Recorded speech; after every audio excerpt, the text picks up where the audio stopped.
নিজের আর্মি হওয়ার স্বপ্ন বাদ দিয়ে হামজা একসময় ঢুকে পড়ে পাকিস্তানের ভয়ঙ্কর ডাকাত দলের মধ্যে। নিজের দেশকে বাঁচাতে ছদ্মবেশে সে একের পর এক পাকিস্তানের সকল ষড়যন্ত্র ভেস্তে দিতে থাকে। আর একটা সময় রহমান ডাকাতকে খুন করে নিজেই হয়ে ওঠে সেই ডাকাত দলের প্রধান। এই সব কিছুর মধ্যে সে তার ভালোবাসাকেও খুঁজে পায়। আর এই সবই আমরা দেখেছিলাম ধুরন্ধরের প্রথম পার্টে। তবে হামজার আসল পরিচয় কি, কেনই বা সে তার আর্মি হওয়ার স্বপ্ন বাদ দিয়ে এই গোপন মিশনে নাম লেখালো, সেই সবই আমরা জানতে পারবো ধুরন্ধর 2-তে। চলুন তাহলে আর দেরি না করে আজকের এক্সপ্লেনেশন শুরু করা যাক। শুরুতেই আমাদেরকে হামজা অর্থাৎ যোগিন্দর সিং রঙ্গিকে দেখানো হয়, যে কিনা আর্মি ক্যাম্পে যাওয়ার প্রস্তুতি নিচ্ছিল।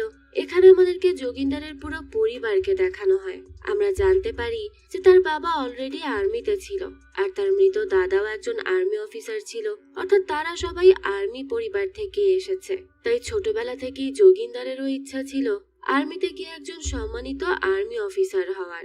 এখানে আমরা আরো জানতে পারি যে যোগিন্দারের দুটো ছোট বোন আছে, তারা বর্তমানে পড়াশোনা করছে। আর তাদেরকে দেখে মনে হচ্ছিল যে তাদের পরিবারটা খুব সুখী একটা পরিবার। এখান থেকেই দৃশ্য পরিবর্তন হয়। আমরা দেখতে পাই যোগিন্দার তার বন্ধু পঙ্কজের সাথে কোথাও একটা যাচ্ছে। দেখা যায় পঙ্কজ তাকে নিয়ে চলে যায় উত্তরপ্রদেশ।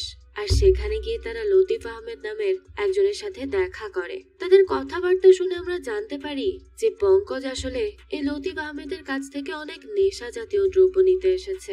শুধু তাই নয়, সে তার কাছ থেকে একটা AK-47ও চায়। এখানে বলে দেই পঙ্কজ মূলত এই নেশা জাতীয় দ্রব্যগুলো স্মাগলিং করার কাজ করত, তাই সে এখানে এসেছে। তো লতিফ আহমেদ তাকে পাকিস্তান থেকে এই দ্রব্যগুলো ইন্ডিয়াতে এনে দিত। এভাবেই তাদের ধান্দা চলতো, আর সেগুলো তাদের অন্য ডিলারের কাছে পৌঁছে দেওয়ার কাজ করত। তবে আজকাল এই কাজে অনেক বিপদ বেড়ে গেছে, তাই পঙ্কজ লতিফ আহমেদের কাছ থেকে একটা AK-47 রেখে দেয়, যাতে করে তার উপরে কোনো বিপদ আসলে সে তার মোকাবেলা করতে পারে। আর এটা ভেবেই লতিফ তাকে বন্দুক দিয়েও দেয়। যাক, এরপরই আমাদেরকে দেখানো হয় রাতের বেলার দৃশ্য। পঙ্কজ এবং যোগিন্দার মিলে একটা লাইটিং করা বাড়ির সামনে গিয়ে দাঁড়ায়। এটা একটা বিধায়কের বাড়ি ছিল। তখন পঙ্কজ যোগিন্দারকে জিজ্ঞেস করে সে কি ঠিক করে ফেলেছে, সত্যি কি সে এমনটা করতে চায়। যোগিন্দার জানায় হ্যাঁ চায়। সে কি করতে চাচ্ছে তা তো আমরা একটু পরেই জানতে পারবো। এরপরই সে পঙ্কজের কাছ থেকে সে AK-47 বন্দুকটা নিয়ে নেয় আর সরাসরি ওই বাড়ির মধ্যে ঢুকে পড়ে।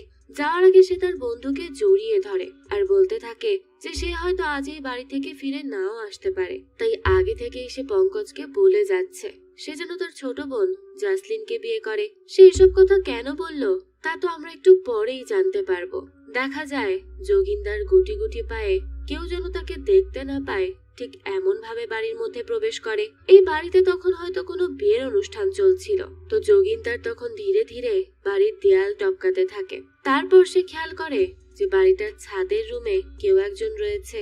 সে তখন জানালা দিয়ে ভেতরে উকি দেয়, আর তখনই সে দেখে কোনো একজন লোক একটা মহিলার সাথে আছে। এটা দেখে তো যোগিন্দার আচমকা দরজা ভেঙে ভেতরে ঢোকে। তাকে দেখে লোকটা অনেক রাগান্বিত হয়ে যায় আর তাকে আচ্ছা মতো গালি দিতে শুরু করে।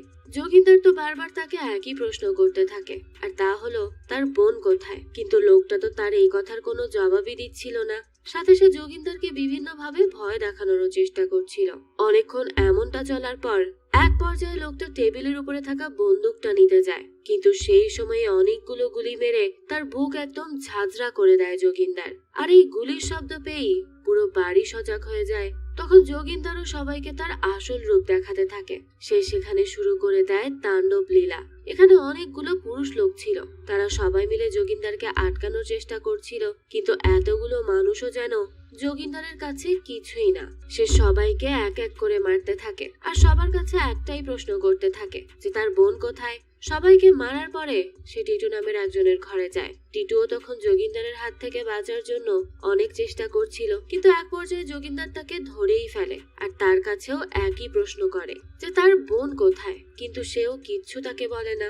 এর জন্য যোগিন্দার অনেক রেগে যায় আর তার নাকে গুলি করে দেয়। ব্যথায় তখন টিটু তাকে বলেই দেয় যে তার বোনকে পাম ঘরের মধ্যে আটকে রাখা হয়েছে।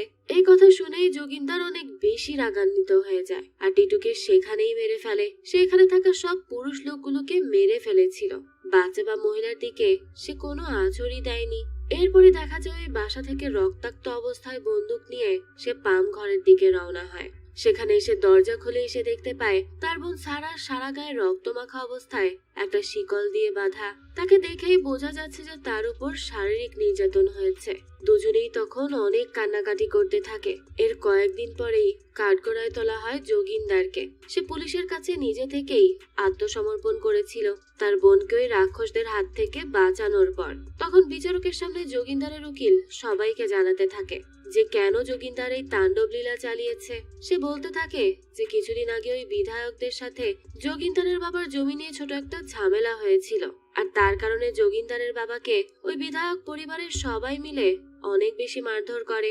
এরপর তাকে একটা গাছের সাথে ঝুলিয়ে মেরে ফেলে। তাছাড়া তারা সেখানেই থামে না, যোগিন্দারের একটা বোনকেও তুলে নিয়ে যায় আর তার উপর শারীরিক নির্যাতন চালায় আর তাকেও মেরে ফেলে।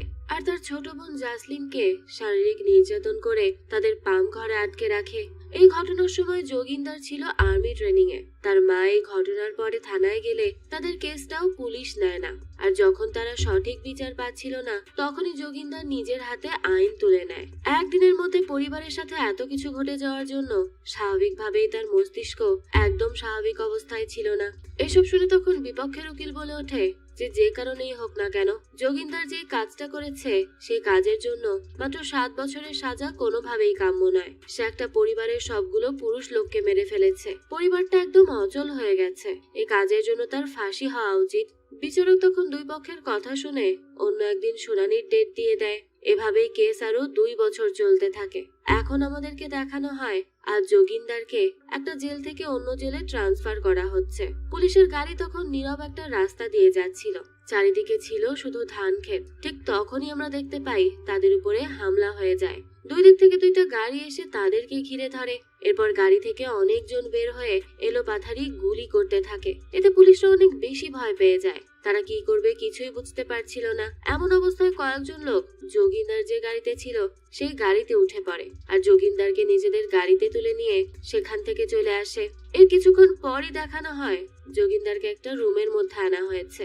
তার মুখোশ খোলার পর সে তার সামনে একটা লোককে দেখতে পায়। লোকটা তাকে বলতে থাকে যে তার তো এবার ফাঁসি হয়ে যাবে, তো সে কি করতে চায়। যোগিন্দার তার সাথে কোনো কথাই বলছিল না, সে কিছুই বুঝতে পারছিল না। কিছুক্ষণের মধ্যেই সেখানে অজয় সান্যাল চলে আসে।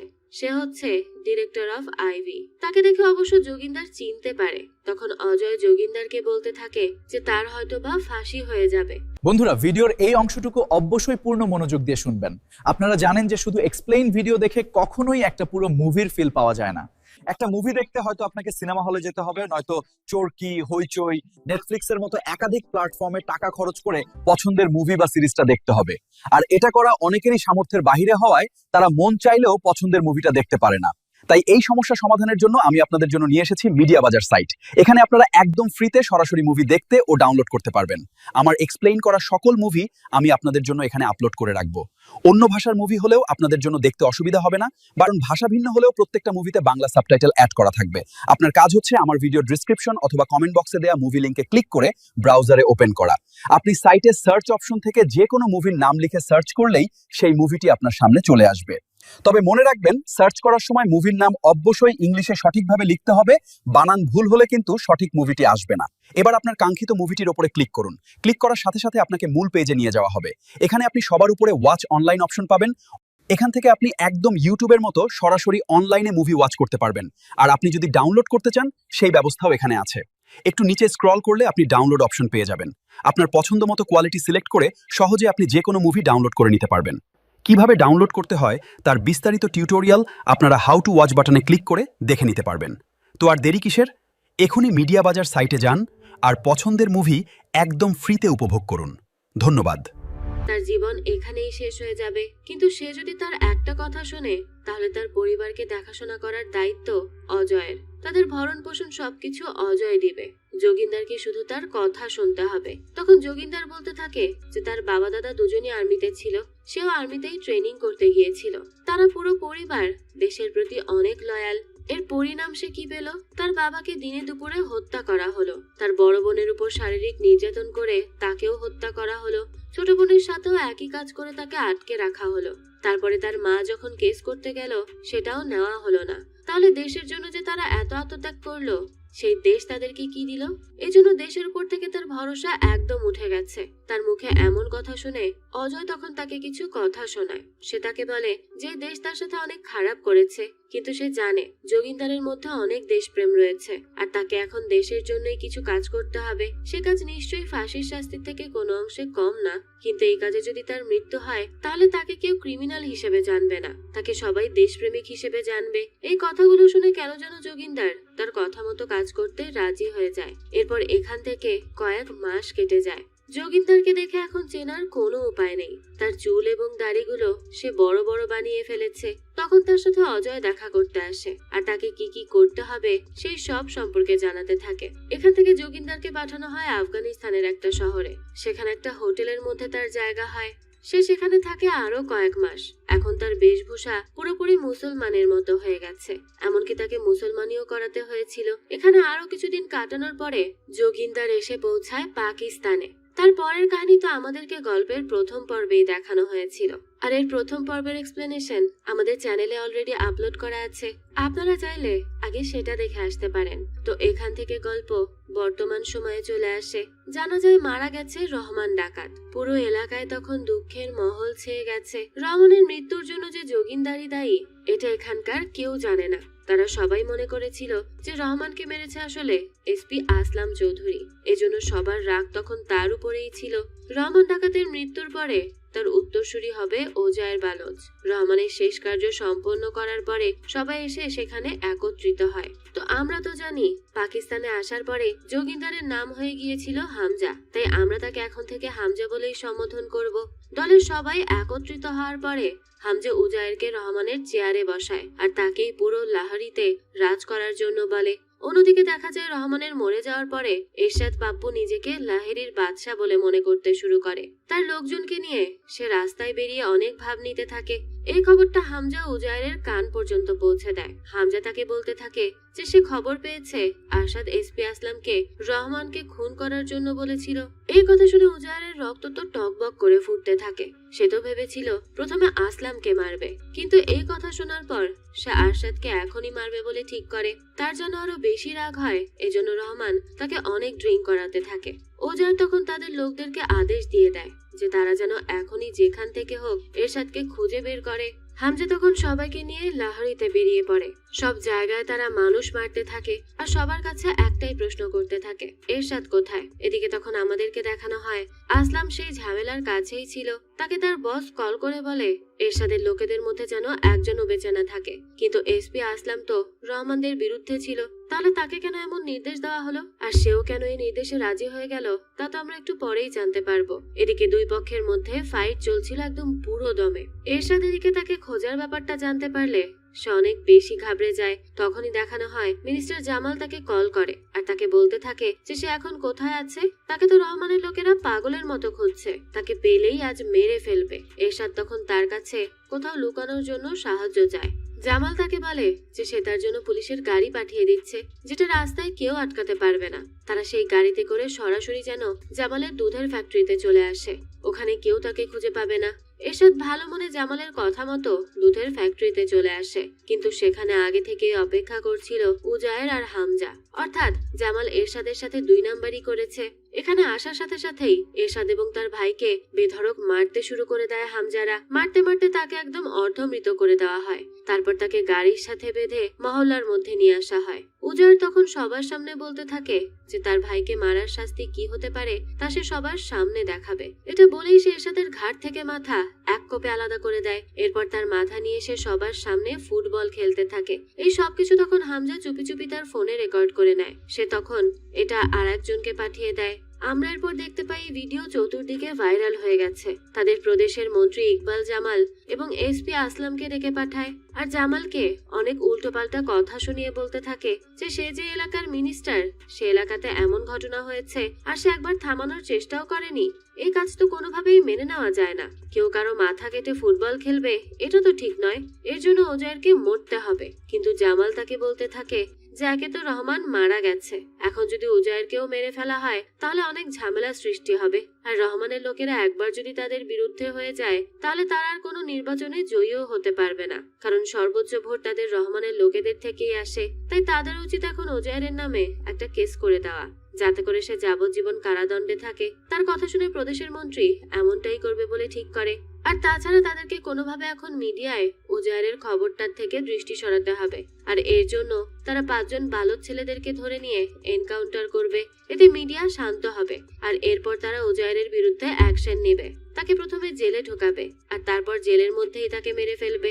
এদিকে দেখানো হয় এরশাদকে মারার পরেও উজায়ের কোনোভাবে শান্ত হচ্ছিল না। সে এখন এসপি আসলামকে মারতে চায় আর যে কোনোভাবে তার মাথা ঘাট থেকে আলাদা করে দিতে চায়, কিন্তু হামজা তাকে বুঝিয়ে বলতে থাকে যে তার বিরুদ্ধে ওয়ারেন্ট বের হয়ে গেছে আর তাকে ধরার জন্য কোনো সাধারণ পুলিশ আসবে না, বরং স্পেশাল ফোর্স আসবে। তারা তাকে টেনে এখান থেকে নিয়ে যাবে, কেউ তাদেরকে আটকাতে পারবে না আর তাকে নিয়ে গিয়ে সেখানেই মেরে ফেলা হবে। এখন বাঁচতে হলে উজায়েরকে স্পেশাল ফোর্স আসার আগেই এখান থেকে পালাতে হবে। যদি তারা সবাই বেঁচে থাকে তাহলে রহমানের মৃত্যুর প্রতিশোধ তারা পরবর্তীতেও নিতে পারবে। কিন্তু এখানে জানা যায় হামজা আর জামিল গোপনে একসাথে কাজ করছে আর তারা চায় কোনোভাবে উজায়েরকে গ্রেফতার করাতে। শেষ পর্যন্ত উজায়ের তাদের কথা মতো এখান থেকে পালিয়ে দুবাইয়ে যাওয়ার সিদ্ধান্ত নেয়। অন্যদিকে আমরা দেখতে পাই এসপি আসলাম কয়েকজন বালক ছেলেকে ধরে নিয়ে গিয়ে তাদেরকে নির্মম ভাবে হত্যা করে। সেই ছেলেগুলোর মধ্যে একজন ছিল বালুচদের প্রধানের ছেলে, সে তাকেও মেরে ফেলেছিল। এরপর আমাদেরকে আবারও উজায়েরকে দেখানো হয়। আমরা দেখতে পাই উজায়ের নিরাপদে করাচি থেকে দুবাই পৌঁছে গেছে, কিন্তু তারপরেও এয়ারপোর্টে দুবাই পুলিশ তাকে গ্রেফতার করে নেয়। উজায়ের গ্রেফতার হওয়ার পরে লিয়ারিতে আর এমন কেউ থাকে না যে কিনা এই জায়গা শাসন করতে পারবে। কিন্তু তখনই সামনে আসে হামজা। সে জামিলকে বলে তার পিএপি পার্টি এখন ডুবে যেতে চলেছে, এখন তাদেরকে এমএমপি মুসলিম মুভমেন্ট পার্টিকেই সমর্থন করতে হবে। শুধু হামজা না, বরং জামিলকেও তাদেরকে সাপোর্ট করতে হবে, কারণ ক্ষমতায় থাকতে হলে তাদেরকে এমএমপি কে সাপোর্ট করতেই হবে, এছাড়া কোনো উপায় নেই। জামিলও তখন তার কথা মেনে নেয়, কারণ পাকিস্তানে সেই শাসন করতে পারে যার করাচির উপরে নিয়ন্ত্রণ থাকে, আর পুরো করাচি নিয়ন্ত্রণ করে লিয়ারি।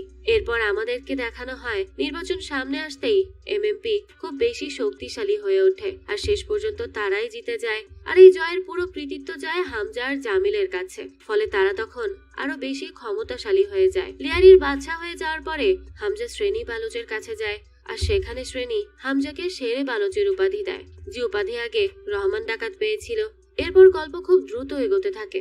এখন হামজা পুরো লিয়ারির নিয়ন্ত্রণ নিয়ে নিয়েছে, সবাই এখন তাকে অনেক বেশি মান্য করে। রহমানের থেকেও বেশি হয়তো সাপোর্টার হামজার জন্য ছিল। হামজার ওয়াইফ এলিনাও অনেক বেশি খুশি ছিল, তাদের একটা ছেলেও হয়েছিল আর তারা একটা নতুন লাক্সারিয়াস বড় বাড়িতেও শিফট করেছে। এভাবেই তাদের জীবন যাচ্ছিল আর কি। এরপর আমাদেরকে দেখানো হয় মেজর ইকবালকে। সে বাড়ি ফেরার পরে তার বাবা ব্রিগেডিয়ার তাকে খুব বকাঝকা করতে থাকে আর অনেক গালাগাল দিতে থাকে, কারণ তার মতে মেজর ইকবাল কোনো কাজেরই না। আসল ব্যাপার হলো 2014 সালে ভারতের বিজেপি সরকার ক্ষমতায় এসেছে এবং দেশের প্রধানমন্ত্রী হয়েছে নরেন্দ্র মোদী। এ কারণেই মেজর ইকবালের বাবা তাকে খুব বকাঝকা করে আর তাকে বলে যে সে তো বলেছিল ভারতের সবকিছু নাকি আইএসআই নিয়ন্ত্রণ করে, কে প্রধানমন্ত্রী হবে কে মন্ত্রী হবে সবকিছু আইএসআই ঠিক করে। কিন্তু ইকবালের অযোগ্যতার জন্য এখন সেখানে সবকিছু বদলে যাচ্ছে আর ইকবাল এখানে থেকে কিছুই করতে পারছে না, তার তো কোনো ক্ষমতাই নেই। এসব উল্টোপাল্টা কথা বলতে থাকে সে, কিন্তু ইকবাল কোনো রিয়াক্ট করে না, সে চুপচাপ তার সব কথা শোনে। এবার আমরা দেখতে পাই মেজর ইকবাল হামজাকে নিজের কাছে ডাকে। সে হামজাকে বলতে থাকে যে সে যেভাবে কাজ করেছে আর পুরো লিয়ারির উপরে যেভাবে নিয়ন্ত্রণ নিয়েছে তাতে বড় সাহেবের নজর এখন তার উপর পড়েছে। সে তার সাথে দেখা করতে চায়। তো এই বড় সাহেবকে সেটা এখনো পর্যন্ত আমাদেরকে দেখানো হয়নি, কিন্তু সে ইকবালের সাথে মিলে কখন কি কাজ করতে হবে, ইন্ডিয়ার বিরুদ্ধে কি কি করতে হবে সেই সবকিছু বলছিল আর সব তার আদেশেই চলছিল। তো এই কথা বলার পরে ইকবাল হামজাকে নিয়ে হোয়াইট হাউসে চলে যায়, সেখানে বড় সাহেবের সাথে তার দেখা করিয়ে দেওয়ার জন্য। হামজা তো এই প্রথমবারের জন্য তার সাথে দেখা করবে, তাই সে অনেক বেশি নার্ভাস ছিল। এরপরই আমাদেরকে দেখানো হয় এই বড় সাহেব আর কেউ নয় বরং দাউদ ইব্রাহিম, যে এখন অনেক বেশি বয়স্ক আর অসুস্থ।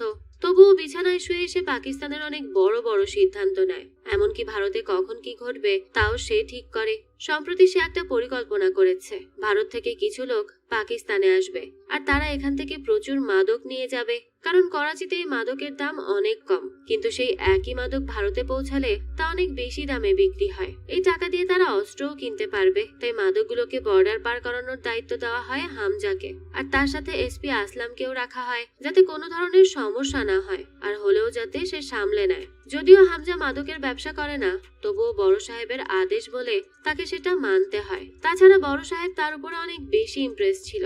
সে হামজাকে বলতে থাকে যে তার মধ্যে সে নিজের জোয়ান বয়সের ছাপ দেখতে পায়। সে জানে হামজা নিশ্চয়ই এই কাজটা অনেক ভালো করে করতে পারবে। তার হামজার উপর বিশ্বাস আছে। এরপর আমরা দেখতে পাই ভারত থেকে যারা আসবে তাদের রিসিভ করতে হামজাকে এয়ারপোর্টে যেতে হয়েছে। সেখানে গিয়ে সে সেই লোকগুলোকে দেখে একদমই অবাক হয়ে যায়, কারণ সেই লোকদের মধ্যে ছিল একজন তার শৈশবের বন্ধু পঙ্কজ। পঙ্কজকে দেখে হামজা অনেক বেশি ভয় পেয়ে যায়, কারণ যদি সে তাকে একবার চিনে ফেলে তাহলে সবকিছু শেষ হয়ে যেতে পারে। আর তাছাড়া তার অনেক কষ্টও লাগতে থাকে যে সে যার কাছে তার ছোট বোনকে দিয়ে এসেছিল সে এখন পর্যন্ত এই মাদক ডিলিং এর কাজ করে যাচ্ছে। তো হামজা অনেক বেশি ভয় পাচ্ছিল, কিন্তু তবুও সে সাহস করে চোখে সানগ্লাস পরে আর পঙ্কজের সাথে দেখা করে আর তার সাথে কথা বলে। কিন্তু দেখা যায় পঙ্কজ তো তাকে একদমই চিনতে পারে না। এটা তখন হামজার মাথায় অনেক প্রশ্ন ঘুরপাক খায়। সে পঙ্কজকে এত বছর পরেও চিনতে পেরেছে, কিন্তু সে কিভাবে তাকে চিনতে পারলো না। যাক, এরপর তারা সেখান থেকে সরাসরি ইকবালের কাছে চলে আসে। এখানে তারা মাদকের ডিল করতে থাকে। মেজর ইকবাল তাদেরকে নিয়ে যায় জহুর মিস্ত্রির কাছে। এটা সেই লোক যে কিনা আগেও কান্দাহার প্লেন হাইজ্যাকের সাথে জড়িত ছিল আর ভারতকে নিয়ে উস্কানিমূলক কথা বলেছিল যে হিন্দুরা খুবই ভীতু টাইপের হয়ে থাকে, এবং সে হুমকি দিয়েছিল যে ভারতীয়রা যদি তাদের কিছু করতে পারে তাহলে যেন করে দেখায়। তারা তাদের পাশেই থাকে, তারা যেন চলে আসে আর যা পারে তা যেন করে। আর এখানেই জানা যায় জহুর মিস্ত্রি পুরো মাদক ব্যবসাটা নিয়ন্ত্রণ করে আর বিপুল পরিমাণ মাদক ভারতে পাঠায়। হামজা তখন তাকে খুব মনোযোগ দিয়ে লক্ষ্য করছিল। যাক, এরপরই ডিল ফাইনাল হলে হামজা পঙ্কজ আর তার দুই সঙ্গীকে নিজের বাড়িতে নিয়ে আসে, যেখানে হামজা তাদেরকে পার্টি দিচ্ছিল। সেখানে এসপি আসলামও উপস্থিত হয়। সবাই মিলে তখন মাদক কিভাবে সীমান্ত পার করা হবে সেটা নিয়েই আলোচনা করছিল। এই সময় পঙ্কজ অনেক বেশি নেশায় পড়ে যায়। সে তখন হামজাকে এসে বলে সে যেন তাকে ওয়াশরুম পর্যন্ত নিয়ে যায়। হামজাও তাকে ওয়াশরুম কোথায় তার প্রথমে চিনিয়ে দেয়, কিন্তু পঙ্কজ তাকে বলতে থাকে যে এই অবস্থায় তার ওয়াশরুম চিনে যাওয়া অনেক কঠিন, তাই সে যেন তার সাথে চলে। হামজা তখন বেশ ভয়তে ভয়তে তার সাথে যায়। দুজনই তখন ওয়াশরুমে ছিল, আর তখনই পঙ্কজ হঠাৎ হামজাকে চিনে ফেলে আর বলে সে কত বছর ধরে এখানে আছে, তার কি বাড়ির কথা একদমই মনে পড়ে না। এই কথা শুনে তখন হামজা অনেক অবাক হয়ে যায়। সে তখন পঙ্কজের কাছে নিজের মা এবং পরিবারের খোঁজ জানতে চায়। পঙ্কজ তাকে জানায় তার মা ভালো আছে আর সে হামজার বোনকে বিয়েও করেছে, এমনকি তাদের দুটো বাচ্চাও রয়েছে। হামজা তখন পঙ্কজকে বলে সে তো এখন সন্ত্রাসী হয়ে গেছে, আগে তো সে এত খারাপ ছিল না, তাই তো সে তার বোনের দায়িত্ব তার উপর দিয়ে এসেছিল। পঙ্কজ তখন তাকে পাল্টা বলে যে সে নিজেই তো পাকিস্তানে থাকছে আর পঙ্কজকে সন্ত্রাসী বলছে। এরপর হামজা তাকে বলে সে যেন এই মাদকের ডিল বাতিল করে দেয়, কারণ এই ডিল হলে ভারতের অনেক বড় ক্ষতি হবে। কিন্তু পঙ্কজ তো তার কোনো কথাই শোনে না, তাই তাদের মধ্যে এবার তর্ক বিতর্ক শুরু হয়ে যায়। সে হামজাকে বলতে থাকে যে পাকিস্তান থেকে তার ভারতের জন্য এত কেন কষ্ট হচ্ছে, সে কি তাহলে একজন এজেন্ট? হামজা তখন পঙ্কজকে এসব কথা বলা থেকে থামানোর চেষ্টা করে, কিন্তু পঙ্কজ তো অনেক বেশি নেশায় ছিল, তাই সে তখন হামজার উপরে আক্রমণ করে বসে। হামজা তাকে থামানোর অনেক চেষ্টা করে, কিন্তু এই ধস্তাধস্তির মাঝেই পঙ্কজ হুট করে মারা যায়। হামজা তো তাকে কোনোভাবে মারতে চায়নি, আসলে এটা ছিল এক প্রকার দুর্ঘটনা। পঙ্কজ মারা যাওয়ার পরে হামজা অনেক বেশি ভয় পেয়ে যায়। সে বুঝতে পারছিল না যে এখন সে কি করবে, কারণ বাইরে থেকে সবাই যদি জানতে পারে যে হামজা এর মৃত্যুর সাথে কোনোভাবে জড়িত, তখন তারা হামজার সত্যিটা জেনে যাবে। ঠিক তখনই সেখানে আসে ওমর। আমরা জানতে পারি সেও ভারতেরই একজন এজেন্ট। সে আর হামজা একসাথেই কাজ করছিল। তো ওমর সেখানে এসে এই সব কিছু হয়ে গেছে দেখে হামজাকে বলতে থাকে যে তার বেঁচে থাকা এখন অনেক বেশি ইম্পর্টেন্ট, ওমরের কাজ এখানেই শেষ, তাই ওমর এখন এই কাজের দায়ভার নিবে। সে হামজাকে বলে যে হামজা যদি এখন কোনোভাবে মারা যায় তাহলে তাদের এই মিশন এখানেই শেষ হয়ে যাবে, যেটা সে কখনোই হতে দিতে পারে না। সে আরো বলে হামজা যেন কখনো তাকে না বলে বেরলির এক ছোট্ট পকেট মার আজ দেশের কাজে দিবে, এটাই তো অনেক তার জন্য। হামজা তখন তার এসব কথা শুনে অনেক কান্নাকাটি করতে থাকে, কিন্তু তাকে তখনই সেখান থেকে বাইরে বেরিয়ে আসতে হয়। আসলে একটা মিশনে গেলে কত কিছু স্যাক্রিফাইস করতে হয়, তাই না? বিশেষ করে যারা আন্ডার কভার এজেন্ট থাকে তাদের। তো এরপর দেখানো হয় একজন কাজের লোক ওয়াশরুমে এসে পঙ্কজের লাশ পড়ে থাকতে দেখতে পায়। এটা দেখে চিৎকার করে উঠলে সবাই সেখানে চলে আসে। ওমর তার পাশেই বসেছিল। সবাই তখন তাকে ধরে ফেলে। তারা মনে করে ওমরই পঙ্কজকে খুন করেছে। আর সবাই এটাও বুঝে যায় যে ওমর একজন ভারতীয় এজেন্ট। তখনই আলম ওমরকে জিজ্ঞাসাবাদ করতে থাকে, কিন্তু সেই সময় হামজা এসে ওমরকে গুলি করে মেরে ফেলে। তখন আলম অর্থাৎ সেখানে থাকা পুলিশ অফিসার বলতে থাকে যে হামজার এমনটা করা উচিত হয়নি। ওমর ভারতীয় এজেন্ট হলে তারা তাকে বাঁচিয়ে রেখে অনেক ইনফরমেশন বের করতে পারত। তখন হামজা চিৎকার করে বলে যে তার বাড়িতে তার নিজের অতিথিকে মারার একটাই শাস্তি, আর সেটা হলো মৃত্যু। কিন্তু হামজার সাম্প্রতিক কাজগুলো দেখে ইন্সপেক্টর আলমের একটু সন্দেহ হয়। সে এসব কথা সেখান থেকে বের হওয়ার সময় এসপির কাছে গিয়ে বলতে থাকে আর জানায় যে হামজা ওমরের দোকানেই তো কাজ করত। ওমরের মাধ্যমেই তারা হামজাকে চিনতে পেরেছে, তাই তার হামজার উপর সন্দেহ হচ্ছে। হতে পারে সেও একজন ভারতীয় এজেন্ট। তখন এসপি আসলাম তাকে বলে যদি সন্দেহ হয় তাহলে সেটা পরিষ্কার করতে হবে। সন্দেহ পরিষ্কার হলে রাতে ভালো ঘুম হয় আর মনও শান্ত থাকে। এসপি আর আলম যখন এইসব কথা বলছিল তখনই এলিনা লুকিয়ে লুকিয়ে তাদের সব কথা শুনে ফেলে। এরপর তার মনেও সন্দেহ জাগে যে হামজা হয়তো সত্যি একজন ভারতীয় এজেন্ট। তাই সে তার বাড়িতে খোঁজাখুঁজি শুরু করে দেয় আর একসময় সেই ডায়েরিটা পায়, যে ডায়েরিতে কিনা হামজা কাকে কাকে শেষ করতে হবে এরকম অনেক লোকের নাম লিখে রেখেছিল। সেগুলো সে ইনভিজিবল কালি দিয়ে লিখেছিল, কিন্তু তার উপরে তেল পড়ে যাওয়ার কারণে সেই নামগুলো আবারও দেখা যায়। এগুলো দেখে এলিনা একদমই আশ্চর্য হয়ে যায়। সে তখন নিশ্চিত হয়ে যায় যে হামজা আসলে একজন ভারতীয় এজেন্ট। দৃশ্য চলে যায় রাতের বেলা। তখন হামজা এলিনার সামনে আসে। এলিনা তখন তার দিকে বন্দুক তাক করে বলে যতদিন বিষয়টা ব্যবসার রাজনীতি ছিল ততদিন এলিনা চুপ ছিল, কিন্তু এখন এটা তার দেশের ব্যাপার, তাই সে আর কিছুতেই চুপ থাকবে না। হামজা তাকে বলে সে যদি তাকে মারতে চায় তাহলে মারতে পারে, কিন্তু তার আগে তার একটা কথা তাকে শুনতে হবে। সে ডায়েরিটা দেখিয়ে বলে এখানে যাদের নাম আছে তাদের সবাই সন্ত্রাসী। এরা ভারতে অনেক ধ্বংসযজ্ঞ চালিয়েছে, একজনও নির্দোষ নয়। তাই তাদের লড়াই পাকিস্তানের সাথে নয়, বরং তাদের সাথে যারা সন্ত্রাস ছড়ায়। তারা ভারতের জন্য যতটুকু ক্ষতিকর তার থেকে অনেক বেশি পাকিস্তানের জন্য ক্ষতিকর।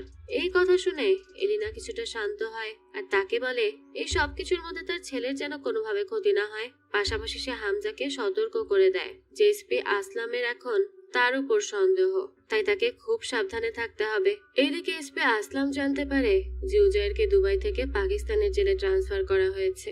সে তখন উজায়েরকে মেরে ফেলার পরিকল্পনা করে, কিন্তু এখন তারা হামজার ব্যাপারেও সন্দেহ করছে, তাই তাকেও তারা শেষ করতে চায়। ঠিক এই সময় হামজা এসপি আসলামকে ফোন করে আর বলে সে যে রুট দিয়ে উজায়েরের উপর আক্রমণ করতে যাচ্ছে সে রুটে যেন না যায়, অন্য রুট যেন ব্যবহার করে।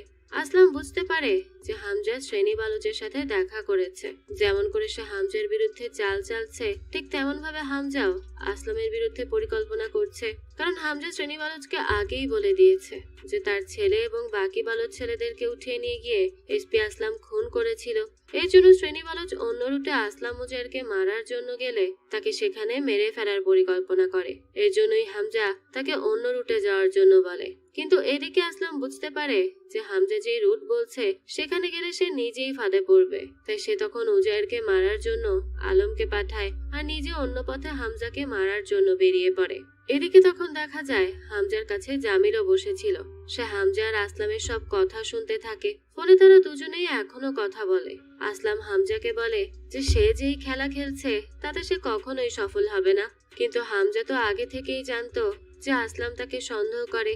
সে এটা জানতো যে সে আসলামকে যে পথে যেতে বলবে সে সেই পথে নিশ্চয়ই যাবে না, তাই সে পূর্বের পথেই তার লোক ফিট করে রেখেছিল। আর আসলাম হামজার সাথে কথা বলার সময় একটা গাড়ি এসে তার গাড়ির সাথে ধাক্কা খায় আর সাথে সাথে বড় বিস্ফোরণ হয়। সেখানে এসপি আসলাম একেবারে মারা যায়। এরপর আমাদেরকে দেখানো হয় ইন্সপেক্টর আলম উজায়েরকে মারতে পারেনি, কারণ সেখানেও হামজা তার লোক ঠিক করে রেখেছিল। তবে উজায়েরের যাবজ্জীবন কারাদণ্ড হয়ে যায় আর হামজা তখন নিজেই তার সাথে দেখা করতে যায় আর তাকে বলে তার কোনো কিছুর দরকার হলে সে যেন তাকে জানায় আর সে তাকে বের করার জন্য সব ধরনের চেষ্টা করছে, সে যেন চিন্তা না করে। তো ধীরে ধীরে হামজার সামনে সব বাধা সরে যেতে শুরু করে। আসলামের মৃত্যুর পর সরকার তো অনেক রেগে আছে, কিন্তু কে তাকে মেরেছে তা তারা কেউ জানে না। এরপর আমরা দেখি হামজা দুবাই যাওয়ার জন্য প্রস্তুত হয়ে নেয়। দুবাই পৌঁছেই একটা হোটেলে তার দেখা হয় অজয় সান্যাল আর সুশান্ত বানসালের সাথে। সেখানে হামজা তাদেরকে পুরো তথ্য দিতে থাকে। পাকিস্তানে 500 ও 1000 টাকার জাল নোট তৈরির মেশিন আছে, আর 11,000 কোটি টাকা ইতিমধ্যে নেপালের রুট দিয়ে ভারতে ঢুকে গিয়েছে। অজয় সান্যাল আগে এটা জানতো না, কিন্তু সুশান্ত সম্প্রতি তাকে জানিয়েছে যে টাকা উত্তরপ্রদেশে পৌঁছে গেছে। হামজা বলে এই টাকার মাধ্যমে তারা কোনো ভালো মানুষকে উত্তরপ্রদেশের ক্ষমতায় বসতে দিবে না। সে আরো বলে 11,000 কোটি টাকা তো কেবল শুরু, সামনে আরো 60,000 কোটি টাকা এই একই পথে ভারতে আসবে। তখন অজয় তাকে বলে হামজা তার কাজ খুব ভালো করেই করছে, এখন তারা হামজাকে পুরো ফ্রি হ্যান্ড দিতে চায়। পাকিস্তানে সে যা করতে চায় সে যেন তাই করে, যতজন দুষ্কৃতিকারীকে মারতে চায় সে যেন মেরে ফেলে। হামজা তখন এই নতুন পাওয়ার নিয়ে আবারও পাকিস্তানে ফিরে আসে, লিয়ারির উপরে আবারও শাসন করতে শুরু করে। এরপর সে নিজের মিশনও শুরু করে দেয়। ঠিক তখনই একটা বড় খবর আসে, ভারতে 2016 সালের 8 নভেম্বর থেকে 500 এবং 1000 টাকার নোট বাতিল হয়ে গেছে। এই খবর পাকিস্তানে পৌঁছাতেই সেখানে চরম অস্থিরতা তৈরি হয়, কারণ পাকিস্তান এই নকল টাকার মাধ্যমে ভারতের সন্ত্রাসদের অর্থ যোগান দিত, আর এখন সেই ফান্ডিং একদম বন্ধ হয়ে যাবে। তাদের কাছে যে নোট বানানোর মেশিন ছিল সেটা আর কোনো কাজে লাগবে না। এই নোট তৈরির মেশিন ছিল খান ব্রাদার্সের, আর তাদের কাছে তখনও প্রায় 60,000 কোটি টাকার স্টক ছিল। এখন তারা বুঝতে পারছিল না যে এই টাকা তারা কিভাবে কাজে লাগাবে। তাই খান তখন মেজর ইকবালকে কল করে, কিন্তু ইকবাল তাকে কোনো সাহায্য করতে পারে না। উপায় না পেয়ে খান হামজার কাছে সাহায্য চায় আর বলে এই টাকা যে কোনো ভাবেই ভারতে পাঠাতে হবে, না হলে সে মাঠে মারা যাবে। তখন হামজা তার কাছে জানতে চায় সে কোথায় আছে। খান জানায় সে তার ফ্যাক্টরিতে একা রয়েছে। এই কথা শোনার পর হামজা দ্রুত সেখানে যায় আর তাকে একা পেয়ে খুব নির্মম ভাবে হত্যা করে, সাথে সেখানে থাকা সব টাকাও উড়িয়ে দেয়। দেখা যায় ফ্রি হ্যান্ড পেয়ে হামজা পুরোপুরি তার মিশনে নেমে পড়ে। যারা ভারতে সন্ত্রাসী ছড়িয়েছে আর যত মুজাহিদিন আর সন্ত্রাসী ছিল, হামজা একে একে সবাইকে খুঁজে বের করে নির্মম ভাবে হত্যা করতে শুরু করে। পাকিস্তানের সাধারণ মানুষ জানতেই পারে না যে কে এই কাজ করছে, শুধু একের পর এক মানুষ মরতে থাকে। অন্যদিকে আলমের হামজার উপর সন্দেহ আরো বাড়তে শুরু করে, কিন্তু হামজা কিছুই স্বীকার করে না। সে নিজের কাজ চালিয়ে যায় এবং শেষ পর্যন্ত পৌঁছে যায় জহুর মিস্ত্রির কাছে। এবার সে তাকে খুব কষ্ট দিয়ে মারতে চায়, কারণ এই লোকটাই আগে কান্দাহার প্লেন হাইজ্যাকের সময় অজয় সান্যালকে অপমান করেছিল আর ভারতকে নিয়ে তুচ্ছ তাচ্ছিল্য করেছিল।